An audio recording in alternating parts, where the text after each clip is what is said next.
डेरा सचखंड बला, जहां पे प्रधानमंत्री नरेंद्र मोदी पहुंचे हैं और उन्होंने वहां पर नमन किया है और निश्चित तौर से तमाम वहां पे जो समाज से जुड़े हुए लोग हैं उनसे उनकी मुलाकात भी हुई है। और आज रविदास जी महाराज जी की 649वीं जयंती के मौके पर प्रधानमंत्री नरेंद्र मोदी का आज का ये पंजाब का दौरा बेहद महत्वपूर्ण, और ये तस्वीरें पंजाब से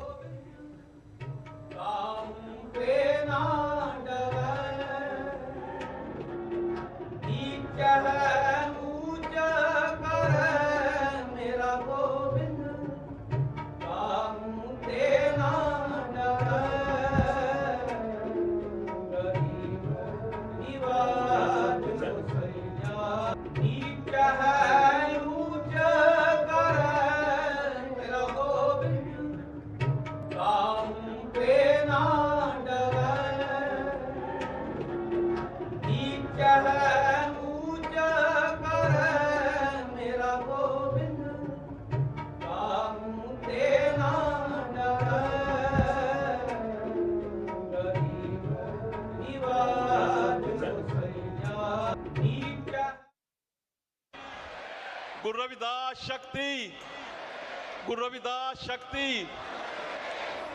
जय गुरुदेव, धन गुरुदेव।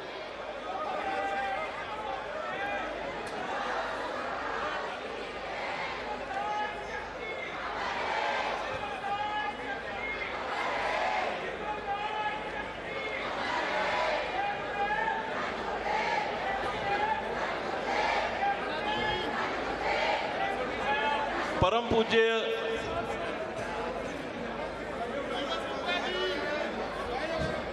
पद्म श्री 108 संत निरंजन दास जी महाराज, परम पूज्य आदरणीय यशस्वी तेजस्वी तपस्वी हमारे देश के इस युग पुरुष, इस सदी के हमारे प्यारे प्रधानमंत्री श्री नरेंद्र मोदी जी, आज पूरे देश में गुरु रविदास महाराज जी का 649वां जन्म दिवस मनाया जा रहा है। और साथ संगत जी, आपको ये जान के खुशी भी होगी, हैरानी भी होगी कि आज देश का बजट पार्लियामेंट में जो है पेश हो रहा है, उसके बावजूद भी हमारे माननीय प्रधानमंत्री जी विशेष तौर पे गुरु महाराज जी को नमन करने वास्ते डेरा सचखंड बल्ला पहुंचे हैं। मैं दिल की गहराइयों से प्रधानमंत्री जी का स्वागत भी करता हूं और उनका धन्यवाद भी करता हूं। सर, ये डेरा, इसके बारे में 2-3 मिनट में मैं संक्षेप में आपको बताना चाहता हूं। 19वीं सदी में संत बाबा पिपल दास जी यहाँ आए और यहाँ बल्ला गांव है, उसमें उन्होंने अपनी तपस्या आके शुरू की। उनके साथ 5 साल की उम्र में संत सरवणदास महाराज जी थे। उनको, संत सरवणदास महाराज जी को छोटी उम्र में ही उनको दिव्य दृष्टि हुई, भगवान के दर्शन हो गए थे। तो उन्होंने यहाँ इस स्थान पे एक छोटी सी कुटिया बना के उन्होंने शुरू किया भक्ति का करना। तो उसके बाद महाराज जी ने नामदान संगत को दिया और संगत को जुड़ती गई संगत, और हजारों की तादाद में उनके लोग भक्त बन गए। उसके बाद संत हरिदास जी महाराज आए और उनके बाद संत गरीबदास जी महाराज, और आज गद्दी नशीन संत 108 निरंजन दास जी महाराज हैं।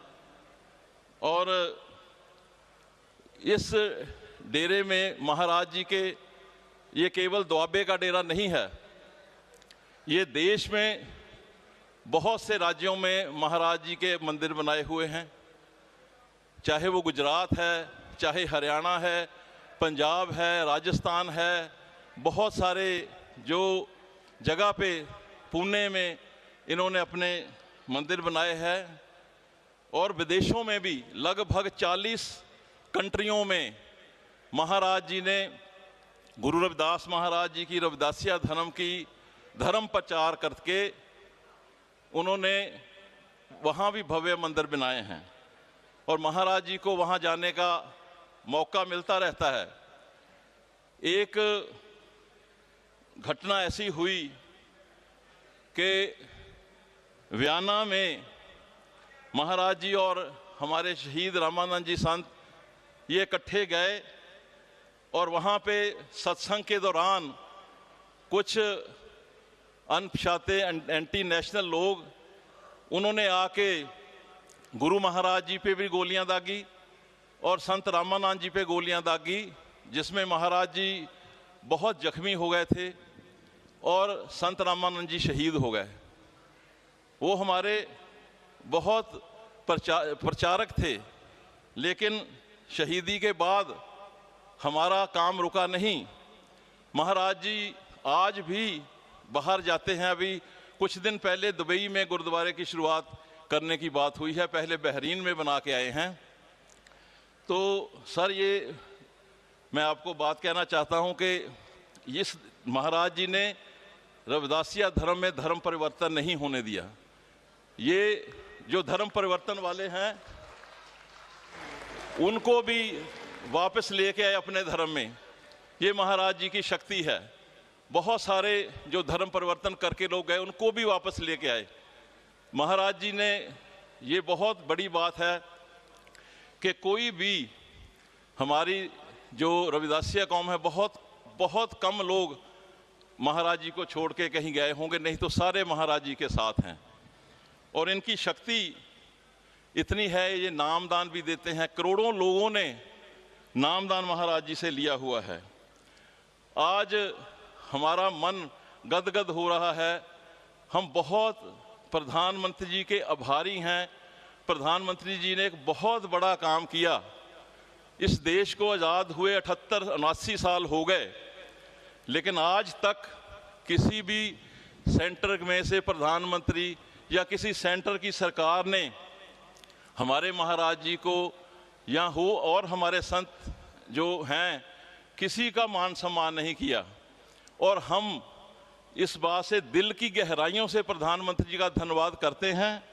इन्होंने पद्म श्री महाराज जी को दिया और ये इतना बड़ा सम्मान हुआ कि ना केवल हमारे देश में, पूरी दुनिया में लोगों ने इस बात की खुशी मनाई और बहुत बड़ा ये काम हुआ। हमारा हौसला बहुत बढ़ाया प्रधानमंत्री जी, आपने ये बहुत बड़ा सम्मान दिया। मैं महाराज जी की तरफ से, डेरा के ट्रस्ट की तरफ से और पूरी कौम की तरफ से आपका दिल की गहराइयों से धन्यवाद करता हूं। दूसरा एक बहुत बड़ा काम आज और हुआ है। वो काम ये हुआ है कि बहुत समय से ये आदमपुर एयरपोर्ट की बात चल रही थी कि आदमपुर एयरपोर्ट का नाम गुरु रविदास महाराज जी के नाम से रखा जाए। तो प्रधानमंत्री जी ने हमारी दूसरी बात भी मानते हुए आज वहां से ये उद्घाटन करके आए हैं और आज से आदमपुर एयरपोर्ट का नाम गुरु रविदास महाराज जी के नाम पे हो गया है। ये दूसरी बहुत बड़ी खुशी की बात है। बाकी ये हमारे महाराज जी बैठे हैं। रविदासिया धर्म को आगे बढ़ाना है, हमने आगे चलना है। करोड़ों लोग हमारे साथ हैं और महाराज प्रधानमंत्री जी इस देश में करीबन 20-22 करोड़ शेड्यूल्ड कास्ट के लोग हैं, जिसमें से 8-10 करोड़ रविदासिया कौम के लोग हैं।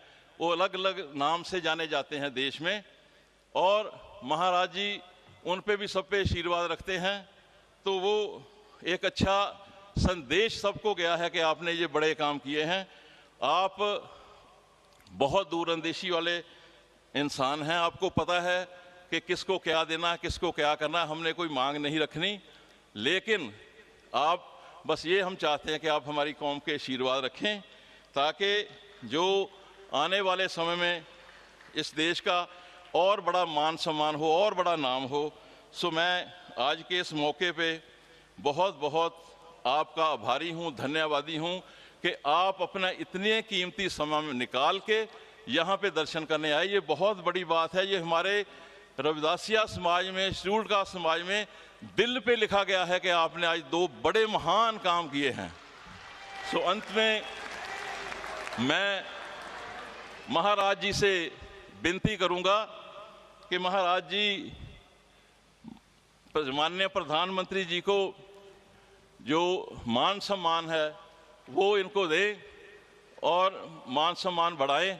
उसके बाद प्रधानमंत्री जी से निवेदन है कि वो मंच पे आके आपके साथ विचार साझे करें। बहुत बहुत धन्यवाद। जय गुरुदेव, धन गुरुदेव। बोले सो नरपै। अरे भाई जोश से बोलो, बहुत बड़ा मान सम्मान हो रहा है। बोले सो नरपै। दोनों हाथ खड़े करें। गुरु रविदास शक्ति, गुरु रविदास शक्ति, गुरु रविदास शक्ति। बहुत बहुत धन्यवाद।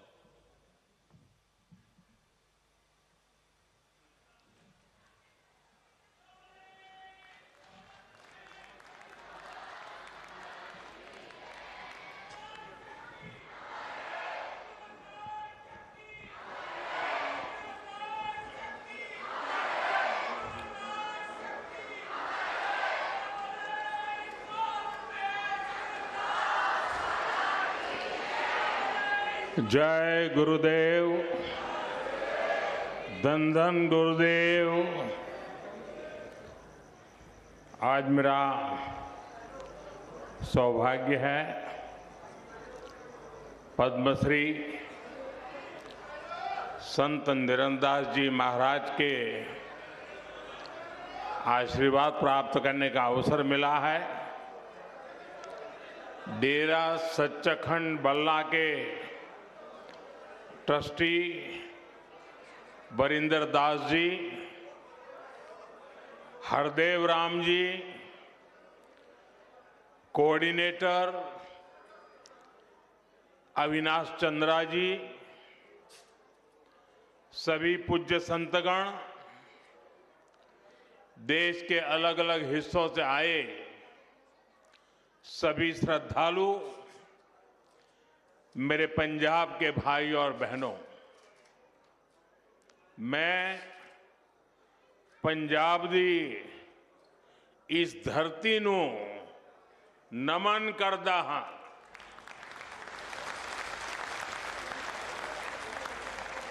आज माघ पूर्णिमा की पवित्र तिथि है। श्री गुरु रविदास जी की 649वीं जयंती का पावन अवसर है। इस पुण्य पर्व पर मुझे आप सबके बीच आने का सौभाग्य मिला है। मैं इस पवित्र मंच से श्री गुरु रविदास जी को प्रणाम करता हूं। मैं आप सभी को और सभी देशवासियों को संत रविदास जयंती और माघ पूर्णिमा की शुभकामनाएं देता हूं। भाइयों बहनों, आप सभी जानते हैं मेरा रिश्ता श्री गुरु रविदास जी की जन्मभूमि काशी से है। काशी के लोगों ने मुझे आशीर्वाद दिए और सांसद के रूप में काशी की सेवा करने का भी सौभाग्य मिला। काशी का सिर गोवर्धनपुर करोड़ों अनुयायियों के लिए तीर्थ भूमि है। काशी के वो घाट जहां संत रविदास जी की शिक्षाएं प्रकट हुई थी, वहां मां गंगा की वो धारा है जिसको साक्षी करके गुरु रविदास जी ने कहा था, मन चंगा तो कठौती में गंगा। हम सभी इनसे बहुत प्रेरणा पाते हैं और मैं जब भी श्री गोवर्धनपुर जाता हूं, बड़ी संख्या में मुझे मेरे पंजाब के भाई बहनों से मिलने का भी सौभाग्य मिलता है। अब इस बार मैं संत रविदास जी की प्रेरणा भूमि पंजाब की वीर भूमि में आया हूं। मैं मानता हूं ये सिर्फ गुरु रविदास जी की ही इच्छा है और मेरा बहुत सौभाग्य है। मैं इस आयोजन में मुझे निमंत्रित करने के लिए डेरा सचखंड बल्ला का आभार व्यक्त करता हूं, प्रणाम करते हुए अभिनंदन करता हूं। संत श्री पिपलदास जी, संत श्री सरवनदास जी और इस परंपरा के ऐसे सभी संत जिनके प्रयासों से श्री गुरु रविदास जी के विचार जन जन तक पहुंचे हैं, मैं उन सभी संतों को भी श्रद्धापूर्वक प्रणाम करता हूं। साथियों, समाज सेवा के क्षेत्र में डेरा सचखंड बल्ला के कार्य बहुत सराहनीय रहे हैं। शिक्षा, स्वास्थ्य से जुड़े अनेक कार्य पूज्य संत श्री निरंजन दास जी महाराज के मार्गदर्शन में अविरत हो रहे हैं। उनके नेतृत्व में दुनिया के कई देशों में श्री गुरु रविदास जी के विचारों का प्रसार भी हुआ है। इस योगदान को सम्मान देने के लिए अभी हाल ही में हमारी भाजपा की केंद्र सरकार ने पूज्य संत श्री निरंजन दास जी महाराज को पद्म पुरस्कार से सम्मानित किया है। इस अवसर पर मैं उन्हें आदरपूर्वक नमन करता हूं। उनके सभी अनुयायियों को इस सम्मान के लिए बधाई देता हूं। सभी संतजन इस पवित्र पर्व पर मैं आप सबके बीच एक व्यक्तिगत कृतज्ञता भी व्यक्त करना चाहता हूं। अभी कुछ ही महीने पहले पूज्य संत निरंजन दास जी महाराज और संतों के स्नेह से मेरे जन्मदिन पर डेरा सचखंड बल्ला में अरदास हुई थी। मेरे लिए ये सामान्य बात नहीं है, मेरे जीवन में बहुत विशेष बात है। संत रविदास जी ने हमें सेवा का जो मार्ग दिखाया है, उस प्रेरणा को इससे और ऊर्जा मिली है। मैं इस स्नेह के लिए आप सभी का हृदय से बहुत बहुत धन्यवाद करता हूं। साथियों, आज मुझे एक और बात की भी खुशी है। अब से थोड़ी देर पहले ही संत रविदास जी के नाम पर आदमपुर एयरपोर्ट का नया नामकरण हुआ है।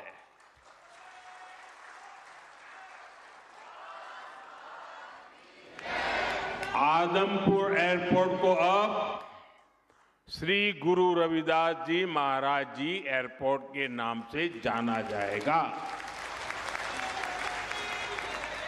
इसके साथ भी एक और भी कार्यक्रम हुआ आज। इसके अलावा हलवारा एयरपोर्ट की नई टर्मिनल बिल्डिंग का उद्घाटन भी किया गया।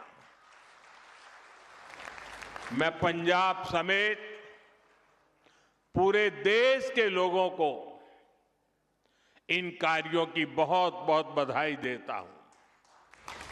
साथियों, श्री गुरु रविदास जी ने समाज में बराबरी और समान अवसर की बात की थी। इसी भावना से अयोध्या के एयरपोर्ट का नाम महर्षि वाल्मीकि इंटरनेशनल एयरपोर्ट रखा गया। अब आज का ये आयोजन उसी भावना को आधुनिक रूप दे रहा है। साथियों, श्री गुरु रविदास जी के जन्म को 600 साल से ज्यादा हो चुके हैं, यानी 6 सदियां बीत गई। आप देखिए, उस दौर में भारत ने कितने विदेशी आक्रमण झेले, कितनी हिंसा और अस्थिरता झेली। एक और बाहरी हमले तो दूसरी ओर भीतरी चुनौतियां, और ऐसे कठिन समय में काशी में रविदास जी जैसे संत का जन्म हुआ था। उन्होंने समाज को झकझोरा। उन्होंने हमें सिखाया, एक ही माटी के सब भांडे, सभा का एको सिरजनहार। रविदास व्यापे अकई गट भीतर, सबको एक ही घड़े कुम्हार। अर्थात हम सब एक ही मिट्टी से बने हैं और हमें बनाने वाला एक ही कुम्हार है। साथियों, श्री गुरु रविदास जी की ऐसी शिक्षाओं से समाज में एक नई चेतना जगी। भारत के समाज ने अपनी कमजोरियों को पहचानना भी शुरू किया और उन्हें दूर भी किया। यहां पंजाब में भी लाखों लोगों ने संत रविदास के दिखाए मार्ग पर चलकर उनके आदर्शों और उपदेशों को आत्मसात किया। साथियों, श्री गुरु रविदास जी ने भारत के लिए भविष्य की एक संकल्पना भी पेश की थी। उनकी उस संकल्पना का नाम था बेगमपुरा। उन्होंने कहा था, बेगमपुरा शहर की नाऊ, दुख अंदो नाही तिही ठाऊ,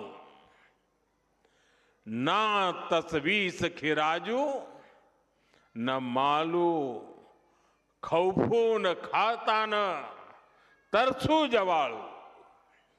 वैसे तो संत रविदास जी के इस शब्द के गहरे आध्यात्मिक अर्थ है, लेकिन इसमें एक शहर की या एक समाज की रूपरेखा भी है।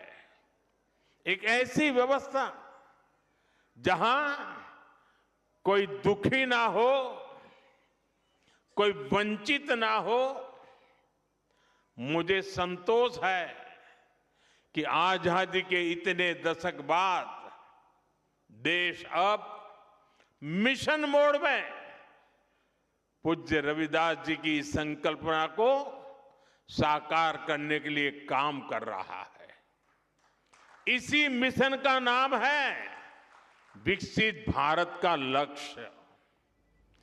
विकसित भारत यानी ऐसा भारत जहां कोई गरीबी में रहने को मजबूर ना हो, एक ऐसा भारत जहां सबके लिए सम्मान हो, सबके लिए संभावनाएं हो।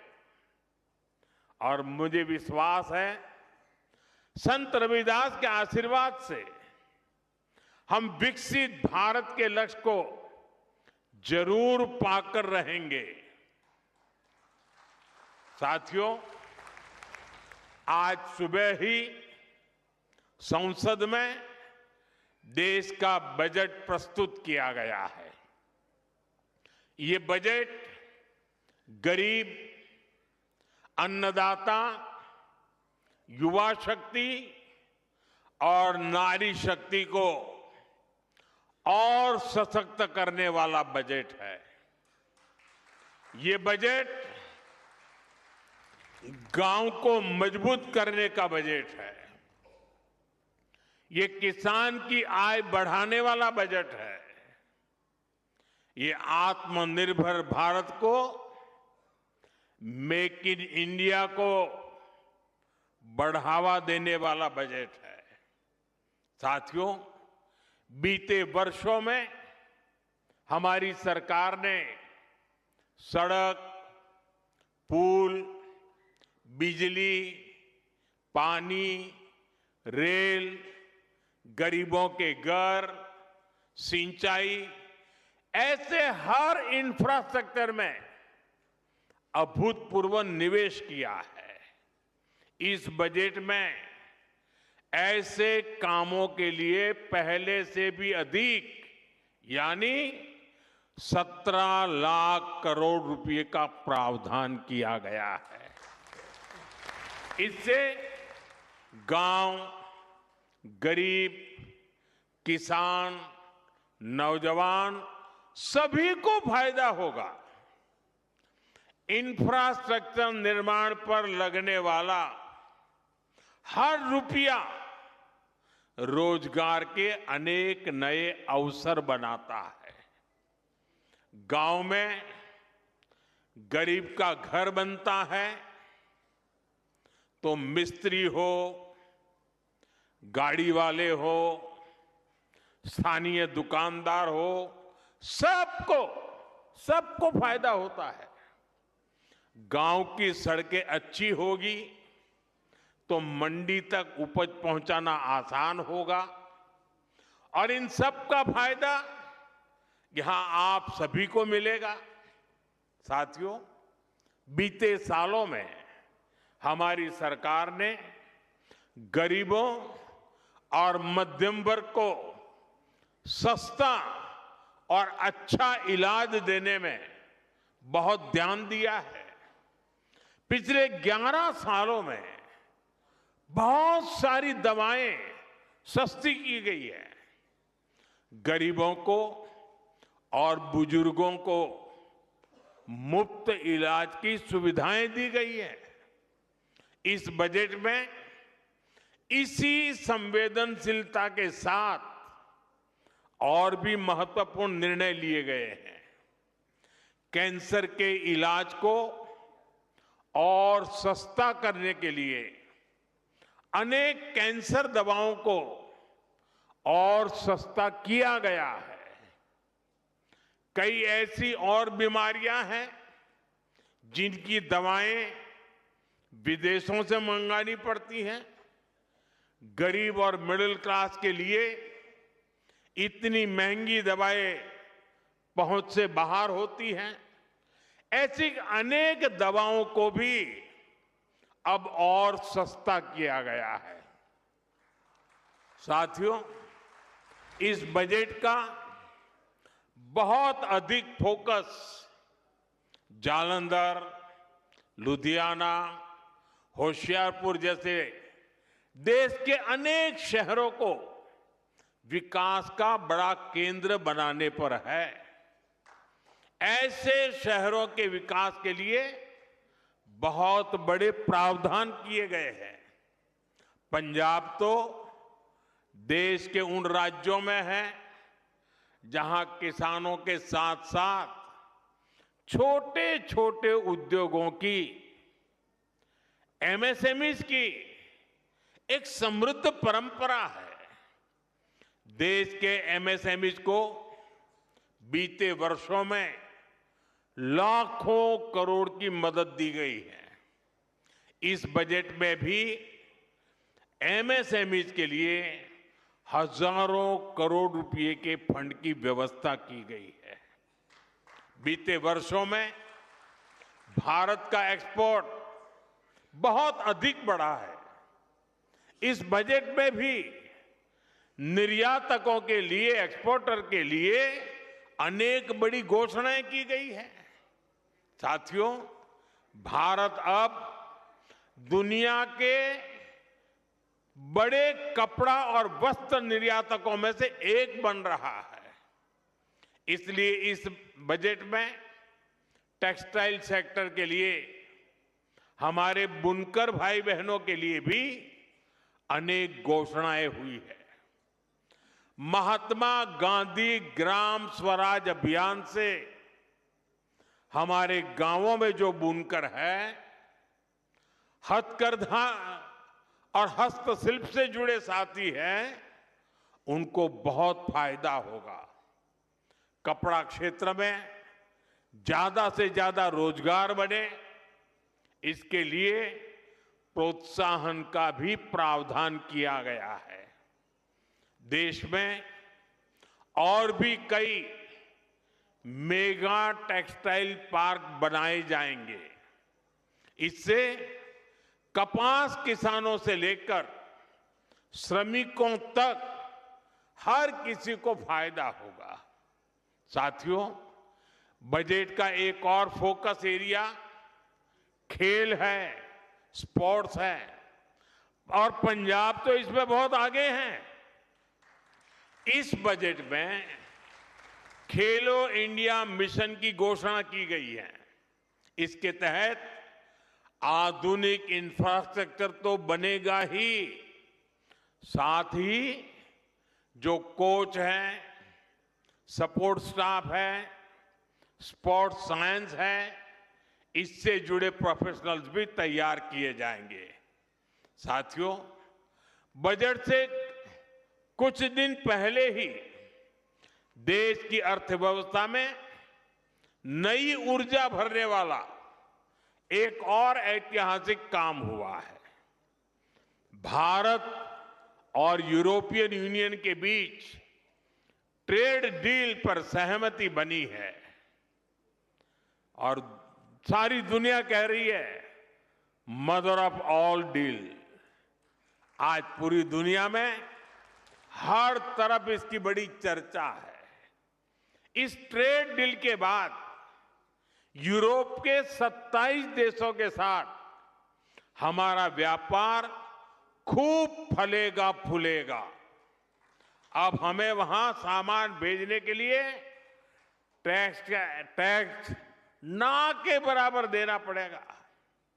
हमारे पंजाब की पहचान तो यहां के मेहनती लोगों से है, यहां के किसानों से है। पंजाब को स्किल्ड युवाओं के लिए जाना जाता है। ट्रेड डील से हमारे पंजाब के भाई बहनों को बहुत फायदा होने वाला है। यहां जालंधर, लुधियाना और अमृतसर में कपड़ा उद्योग से लाखों लोग जुड़े हैं।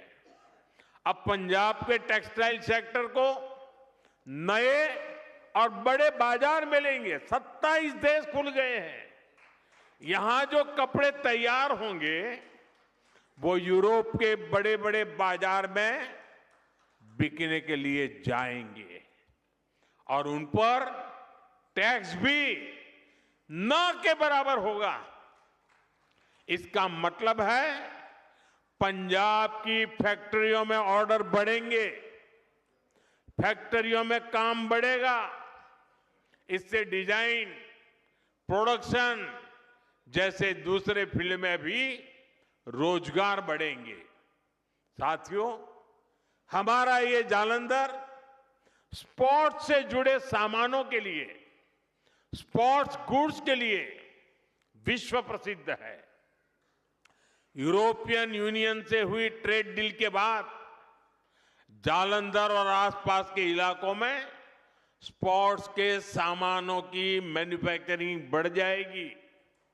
इसके साथ ब्रांडिंग, पैकेजिंग और लॉजिस्टिक में भी रोजगार बढ़ेगा।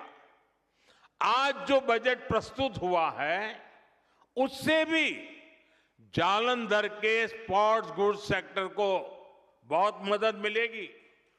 साथियों, पंजाब खाद्यान्न के उत्पाद में भी आगे है। ट्रेड डील से हमारे प्रोसेस्ड फूड और आसानी से यूरोप के मार्केट तक पहुंचेंगे। इससे मोगा, फिरोजपुर, होशियारपुर और बठिंडा जैसे इलाकों में किसानों को बहुत फायदा मिलेगा।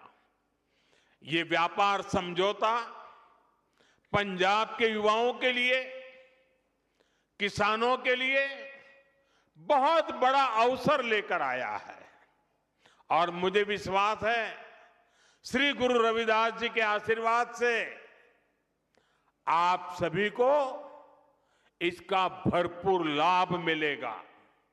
साथियों, इस अवसर पर मैं अपने देश के उद्यमियों, मैन्युफैक्चरर्स और प्रोडक्शन से जुड़े सभी लोगों से एक अपील करना चाहता हूं।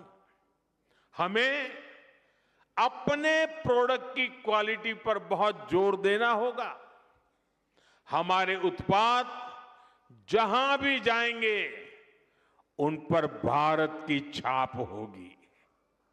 हमें अपने प्रोडक्ट्स को ऐसा बनाना होगा कि वो जिस मार्केट में जाए वहां के नागरिकों का दिल जीत लें।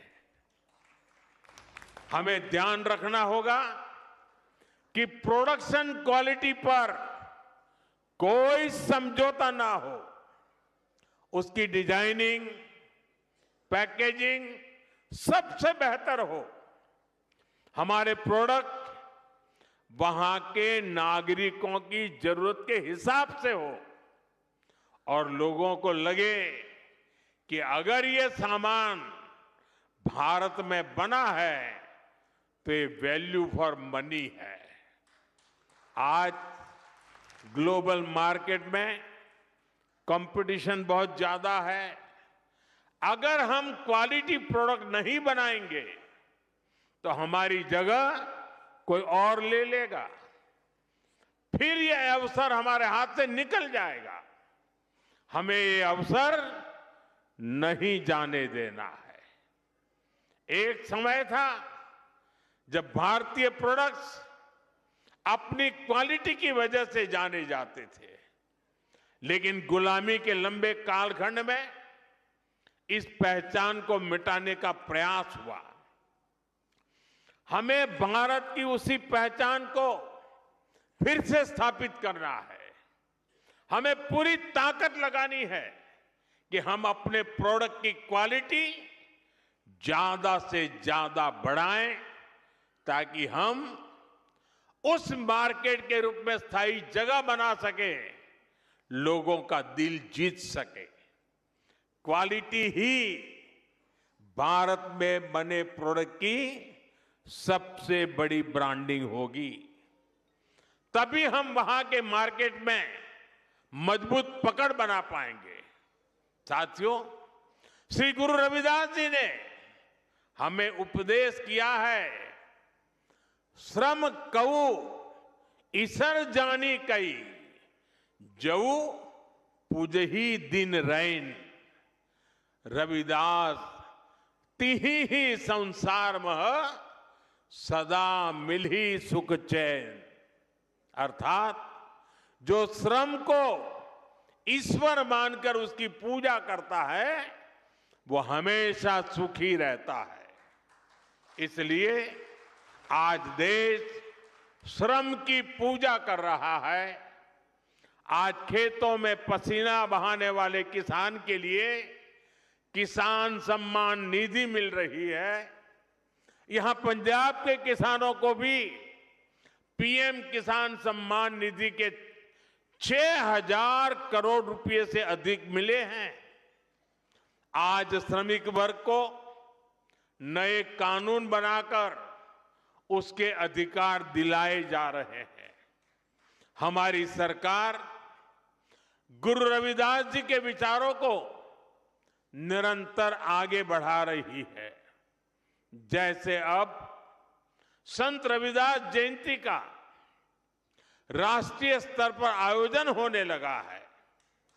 कई राज्यों ने इसे आधिकारिक मान्यता दी है। उनकी स्मृति से जुड़े स्थलों पर फोकस किया गया है। पिछले कुछ वर्षों में काशी के श्री गोवर्धनपुर में हुए प्रयास इसी दिशा में ठोस कदम है। मध्य प्रदेश के सागर में श्री गुरु रविदास जी का मंदिर और संग्रहालय बन रहा है और मुझे ही उसका शिलान्यास करने का सौभाग्य मिला था। मुझे भरोसा है इन प्रयासों के जरिए हम अपने समाज की नींव को लगातार मजबूत करते रहेंगे। इसी विश्वास के साथ मैं एक बार फिर आप सभी को श्री गुरु रविदास जी की जन्म जयंती की शुभकामनाएं देता हूं। सभी पूज्य संतों को प्रणाम करता हूं। जो बोले सो निर्भय, जो बोले सो निर्भय, जो बोले सो निर्भय। श्री गुरु रविदास जी महाराज की जय। श्री गुरु रविदास जी महाराज की, श्री गुरु रविदास महाराज की बहुत बहुत धन्यवाद।